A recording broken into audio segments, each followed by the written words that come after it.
존경하는 국민 여러분, 그리고 어제 조국 후보자가 이 자리에서 국민을 상대로 해명을 했습니다. 자신의 딸 영어를 잘했다.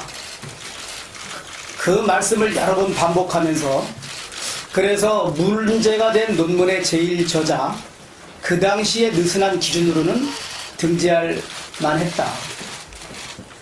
따라서 영어를 잘했기 때문에 고려대학교 합격에도 문제가 없었다. 이런 답변을 했습니다.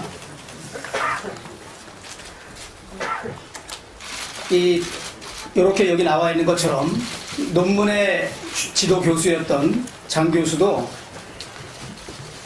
연구 성과, 실험 성과를 영어로 정리하는데 큰 기여를 했다고 장 교수가 평가했다. 실험 결과를 영어로 기재하는데 매우 열심히 해서 등등 말씀을 하셨습니다.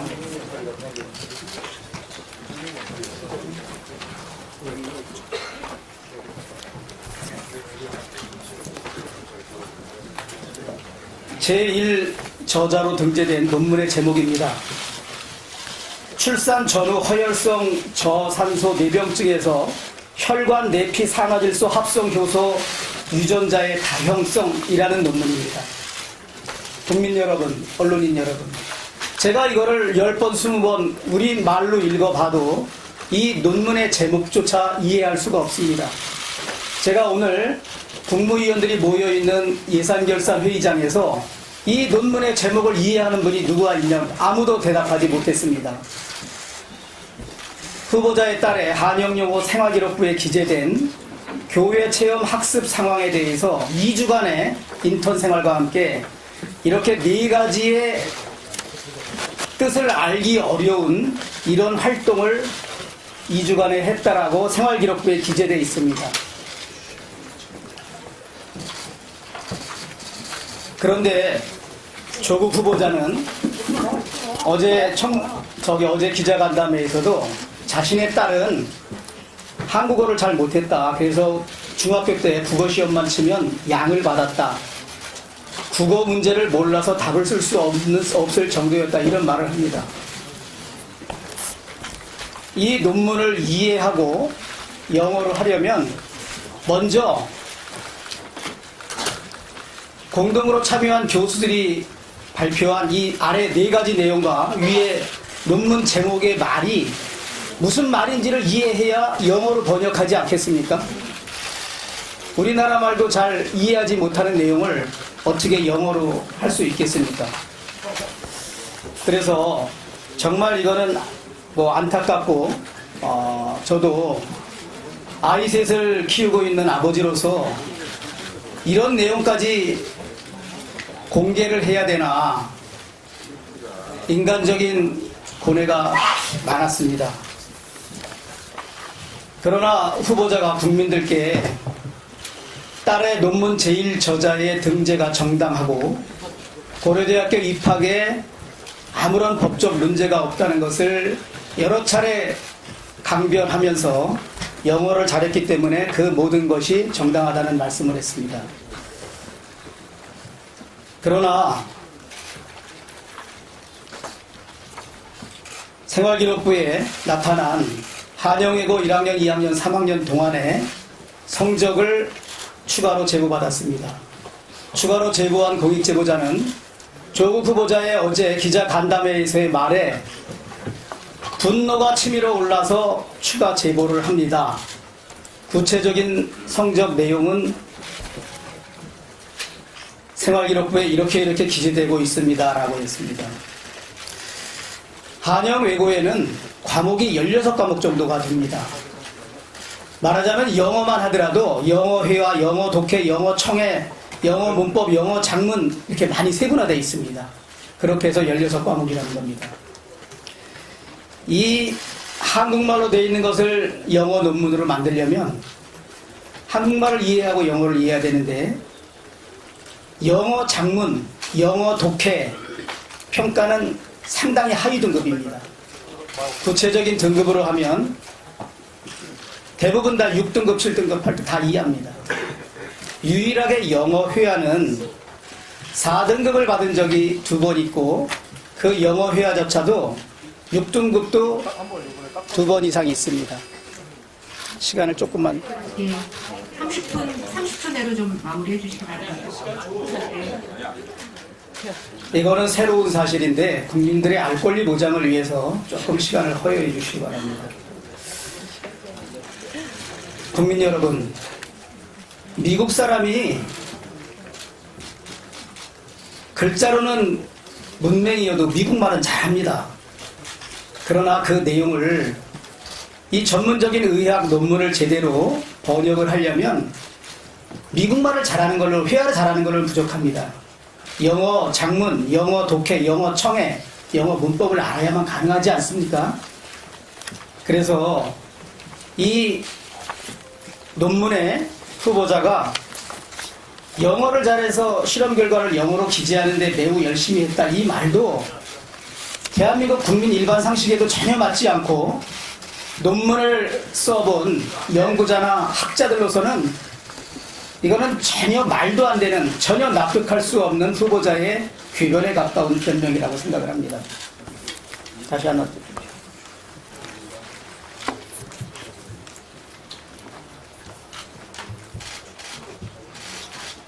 우리 의사협회에서 장영표 교수 논문 처리할 걸 요구하면서 고등학교 신분으로 제1저자에 해당하는 기여했을 가능성은 전혀 없다고 하고, 이 대한의사협회의 전문성 있는 판단에 의하면 자격을 전혀 갖추지 못했다는 것은 논란의 여지가 전혀 없는 일이다, 이렇게 말하고 있습니다. 저는 조국 후보자의 어제 여러 가지 딸이 영어를 잘했기 때문에 논문의 제1저자 등재하는 데 문제가 없고 고려대학교 입학에 문제가 없다는 말은 이러한 여러 가지 자료 등에 의해서 완전히 국민에게 거짓 해명을 한 것이라고 확신을 합니다. 결국 우리 청소년들에게 부모나 가재나 개구리로 살아도 좋다고 하시면서 본인의 딸은 용을 만들기 위하여 발벗고 나서서 황제 스펙을 만들어주고 했던 가장 위선의 극치가 아닌가. 오늘 동양대학교 검찰에서 압수수색을 했습니다. 그 의미도 상당히 크다고 생각하고 우리 다음 의원께 답변의 기회를 드리도록 하겠습니다. 어제 조국 후보자는 국민들을 상대로 자신의 동생과 전 재수 씨는 진짜 이혼을 한 것이다라는 것을 강조하면서 이혼을 했지만 나는 진짜 전 재수 씨에 대해서 미안하고 더 잘해주고 싶고 우리 가족은 그런 특별한 가족이다. 이게 완전 저는 쇼라고 생각합니다. 이걸 한번 봐주십시오. 조국 후보자 동생 조건과 이혼했다는 전 조모 여인, 이혼은 2009년 했습니다. 그런데 2009년 4월에 이혼을 했는데 그 이후인 기간에도 주식회사 더코바, 지금 맨 밑에 주식회사 푸른 C&D와 주식회사 카페 휴고는 현재도 이 조모 여인이 대표이사로 되어 있고 감사 공동대표이사를 경험한 것입니다. 이것만 가지고는 충분히 알 수 없겠죠.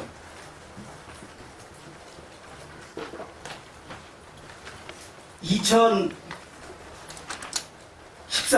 이혼한 한참 후죠. 제기된 소송 2014년 7월에 변론 종결돼서 8월에 선고된 이 판결문입니다.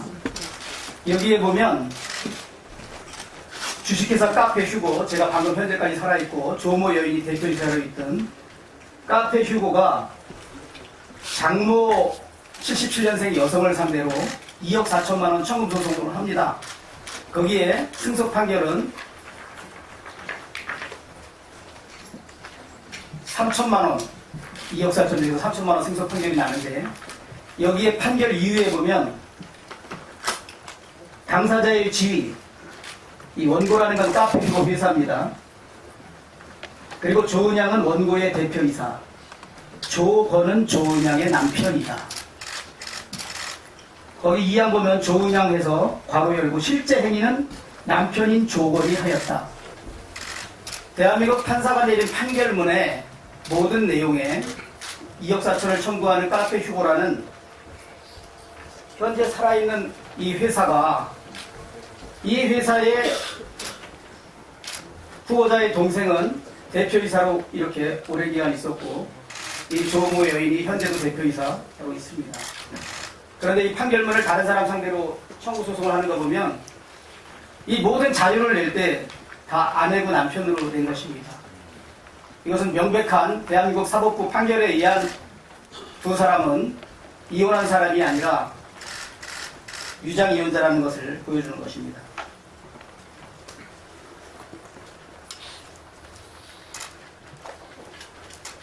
조국 후보자 동생의 이혼은 가짜이혼, 위장이혼이라는 것이 지금 제가 살아있는 카페 휴고라는 회사 동생과 전재수씨가 대표이사와 다 둘이 되어 있습니다. 금년에 얼마 전에 카페 휴고는 현금을 주고 K9이라는 승용차를 구입합니다. 이것은 후보자의 동생 조건이 타고 다닙니다. 두 번째, 전재수씨라는 조모 여인은 그동안에는 BMW를 이 카페 휴고가 리스를 해서 타고 다녔습니다. 그런데 최근 리스를 벤츠로 바꿔서 벤츠를 카페 휴고가 리스해서 조모 여인이 전재수씨가 타고 있습니다.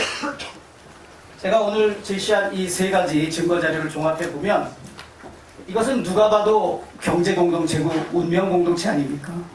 어떻게 조국 후보자 이 자리에서 국민들을 향해서 자기 가족은 특별한 무슨 휴머니티한 가족인 것처럼 이혼한 전처한테 시어머니였던 분도 시아주분이었던 자신 후보자도 그렇게 깍듯한 각별한 애정을 표시하면서 더 못해줘서 미안하고 지금도 만나고 더 챙겨주고 싶다는 그런 대국민 쇼를 했습니까?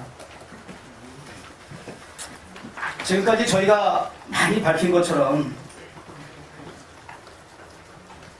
후보자의 동생 조건이 대표이사로 있었던 건설회사 웅동학원의 건설공사를 맡았다는 그 회사는 2015년 12월 해산해서 청산하고 등기부에도 폐쇄 등기까지 합니다. 사람으로 치면 사망했을 뿐만 아니라 사망 신고도 실질적으로 하는 것입니다.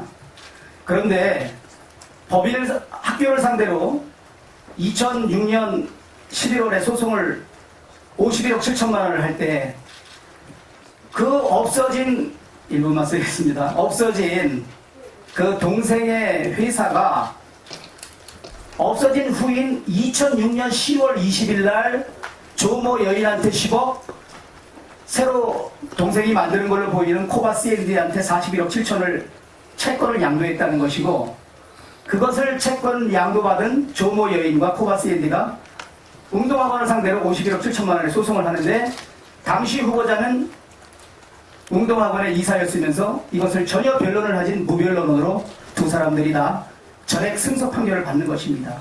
그래서 그 채권 채무가 현재는 100억 8천만 원 정도로 남아있는 것입니다. 이것도 후보자가 사실상 위장이혼한 그 전재수씨라고 본인이 말하는 사람과 동생이 만든 실질적인 동생이 운영하는 회사의 학교 재산 51억 당시 7천만 원이 그냥 빠져나가는데 묵인해 준 것입니다. 앞으로 추가로 기회 있을 때마다 더 이 문제를 밝히도록 하겠습니다. 본인이 자소서, 자기소개서로 고려대학교 그 입학 사정할 때 냈던 것에 보면 제가 이렇게 1번으로 표시되어 있는데 정확하게 단국대학교 의료원 의과학연구소에서의 인턴십의 성과로 나의 이름이 논문에 오르게 되었다라고 되어 있습니다. 이 내용은 김진태 의원이 자세히 설명했고 이거 하나만으로는 뭔가 좀 부족하지 않느냐 추측이 있다 그런 얘기 아닙니까? 그 후보자의 딸이 고려대학교에 입학한 세계선도 인재 전형은 1차 시험이 어학이나 AP 40%, 생활기록부 60%가 적용된 시험입니다. 그래서 한영여고 후보자의 딸의 생활기록부에 기재되어 있는 내용입니다. 2007년 고등학교 1학년 때 단국대 인턴 14일 했다라고 분명하게 표시되어 있습니다. 그리고 이 박스의 하단 4가지 보면 유전자 구조와 복합 과정에 대한 이론 강의를 습득했고, 효소 중합 반응 검사를 이용한 유전자 검사에 대한 이론을 습득했고, 실제 환자의 검체를 이용한 효소 중합 반응 검사를 실습을 했고, 이로스 효소의 유전자 다양성에 관한 연구에 참여했다고 하고, 이 네 가지가 그 생활기록부에 당국대 인턴 14일 기간 동안 이 네 가지를 했다라고 되어 있습니다. 그러면 생활기록부에 이 두 가지 사항하고 방금 자기소개서를 통해서 당국대에서 인턴십 성과로 논문이 오르내리게 됐다. 입학사정관은 당연히 학교 생활기록부에 기재된 이 중요한 내용과 자기소개서에 되어 있는 논문의 이름이 자기가 올랐다는 걸 종합해보면 입학사정관은 입학사정 전문가입니다. 당연히 이 단국대에서의 논문, 면접 과정에서 또 평가하지 않습니까? 이 논문이 뭐냐고. 제가 그래서 후보자의 딸이 1차 시험은 생활기록부가 60%지만 2차 시험은 이렇습니다. 어학사시과 생활기록부 60을 한 1차 시험 점수가 70%고 면접이 30점입니다. 이래서 1, 2차 과정을 통해서 합격을 했기 때문에 단국대 인턴십 이 논문 제1저자는 이 합격에 매우 중요한 역할을 했다. 특히 제가 오늘 일부 점수를 공개했습니다만 생활기록부의 학과 내신 점수는 굉장히 안 좋은 상황에서는 결국 이러한 학교 생활기록부와 자기소개서가 입학에 절대적 영향을 미쳤다고 볼 수밖에 없다. 이렇게 답변하겠습니다. 제가 그 원본에 대해서는 공익제보자를 보호하기 위해서 밝힐 수 없고요. 제가 일요일날 정론관에서 기자회견을 할 당시에 아까 보여준 후보자 딸의 한영민고 생활기록부에 기재된 그 다양한 여러 가지 사중 중복의 인턴십 등을 발표하고 많은 기자분들께서 제보의 진실성, 그 다음에 내용의 정확성 등에서 확인을 했습니다. 제가 제보한 사람은 확실히 신뢰할 수 있는 분이고 제보받은 내용에 대해서 제가 의혹되는 사항, 이해가 선뜻 가지 않은 사항에 대해서 여러 가지 반론을 제기했습니다만 추가 답변이 물 흐르듯이 저에게 제보 내용을 답변하는 걸로 봐서 그 내용이 확실하다라고 말씀을 드렸습니다. 그 이후 후보자 측이나 여당이나 청와대에서 후보자 딸의 생활기록부 내용에 대해서 허위다라는 얘기는 단 한 사람도 없었습니다. 허위였다면 당연히 저를 여러 가지 현행법 위반으로 고발을 했겠지요. 다만 민주당에서 대변인 논평이 나온 것을 보면 내용의 허위 진위 여부는 언급하지 않고 타인의 학교 생활기록부를 어떻게 입수했느냐, 출처를 밝혀라.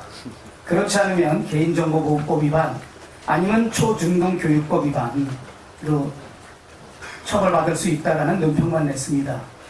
저는 또 언론으로부터 그 위법한 행위 아니냐라는 말씀을 듣고 제가 제보를 받고 제보 내용은 대한민국 국민 모두에게 아주 이 의혹이 거의 공익적인 확인을 필요한 공공의 이익에 관한 사항이고 그 내용이 제가 진실하다고 믿었고 믿을 만한 충분한 사유가 있었고 이것은 이 조국 후보자 딸의 논란을 두고 국론이 분열되는 이 현실 상황에서 국민의 알 권리 차원에서 이것을 국민들에게 밝히는 것이 저의 국민의 한 사람으로서 그리고 이 청문위원회 한 사람으로서 저의 기본적인 책무이고 도리이다라고 생각을 했습니다.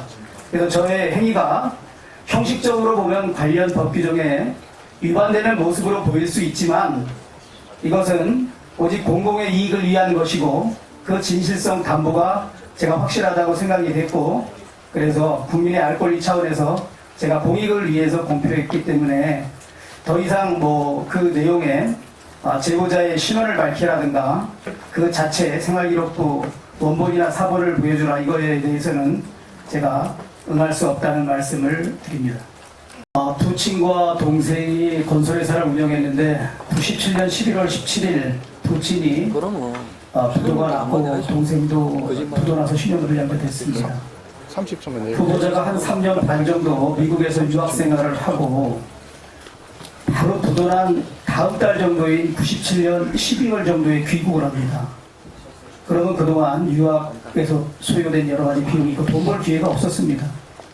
그런데 귀국하자마자 98년 1월에 송파구에 있는 아파트를 경매로 한 2억 5천 들여서 삽니다. 그 자금은 어디서 나왔습니까? 후보자가 그동안의 수입의 출처, 아파트를 경매로 구입할 자금의 출처가 없었지 않습니까? 그런데 그 이후에 이 가족은 거짓말이라는 건데. 2003년도에도 방배동에 있는 다시 방배동 3위 아파트를 한 9억 정도에 삽니다. 그러면 경매받은 부동산을 처분하고 이 살 때 한 4, 5억 정도 차익이 필요했는데 그 자금 출처는 어디에 있습니까? 시점 문제인데. 귀국해서 울산대 교수로 있어야 돈 얼마 버립니까? 아내와 남매를 둔 이 가족 부양을 하려면. 그래서 저는 후보자는 본인의 아버지, 동생, 어머니는 그 대출금의 연대 채무자로 돼서 다 수십억의 채무자로 돼 있고 집안은 경제적으로 최악의 상황인데 본인은 아무런 수입도 없는 상태에서 귀국하자마자 부동산을 구입하고 그 이후로 계속 부동산을 구입합니다. 그래서 후보자는 최소한 국민들 앞에 이 부동산 자금 출처는 어디서 나는지 그것을 분명히 밝혀야 된다고 생각합니다. 이상입니다.